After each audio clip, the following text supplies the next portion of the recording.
We're also seeing a lot of it happening across Africa. And when we look deeper, it's really depressing.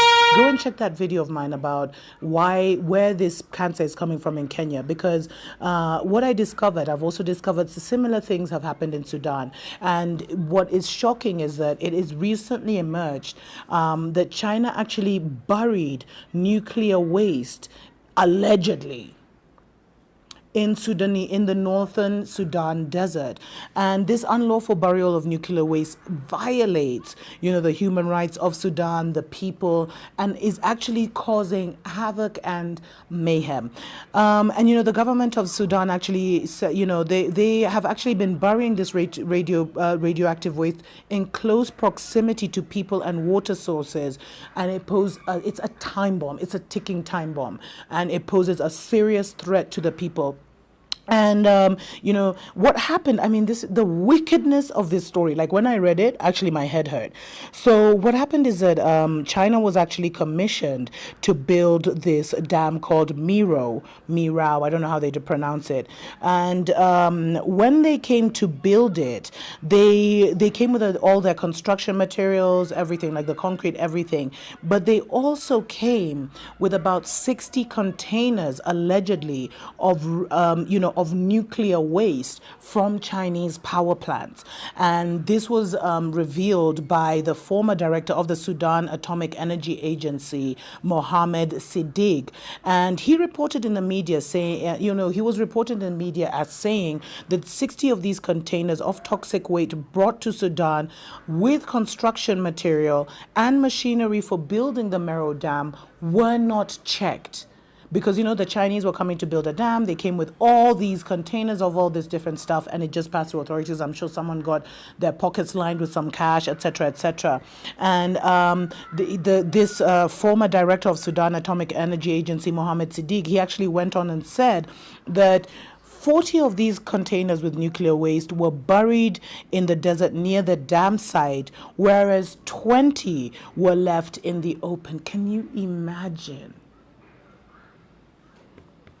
Can you imagine the wickedness of this?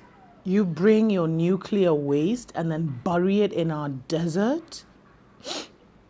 Hey, this is so painful. And they actually buried it near something that's known as like the Eastern Cataract of the Nile. It's just like they want to just destroy Africa. Like, who even agrees for nuclear waste to come into the country? And so, so these allegations of burial in northern Sudan, basically after all these allegations, the Justice of Minister formed a fact-finding committee headed by the chief public prosecutor and representatives from the Sudan Atomic Energy Commission to determine the presence of chemicals or radioactive material in the area of the Mero Dam and its environmental implications. Now, they came back and they claimed that Chinese companies' burial of nuclear waste in the desert during the construction of the Mero Dam was actually, that there was no evidence of that. Someone was paid off, right? So, someone was paid off.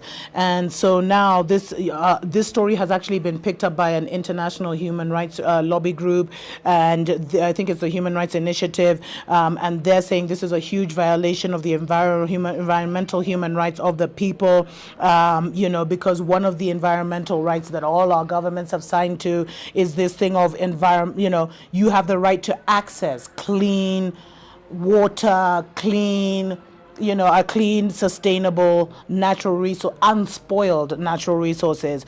And, in December 2015, Siddiq actually revealed that they'd allowed the containers in without inspection. We can't trust anybody, my brothers and sisters. We cannot. And you know what? 2016, in case you doubt, is there evidence? Is it true that they buried radioactive waste? Well, one of the indicators is whenever this happens, there's a huge, sharp increase in cancer cases. And in 2016, there was actually a survey that was carried out by the Sudanese health minister and World Health Organization, which found an exponentially growing number of cases of cancer in the country. This is the cost of corruption, my brothers and sisters. This is the cost of corruption. Imagine that. The dam was completed in 2009. They buried that waste in the early 2000s. And now, in 2019 is when people are starting to appear with all these cancer cases. We can't have corrupt leaders.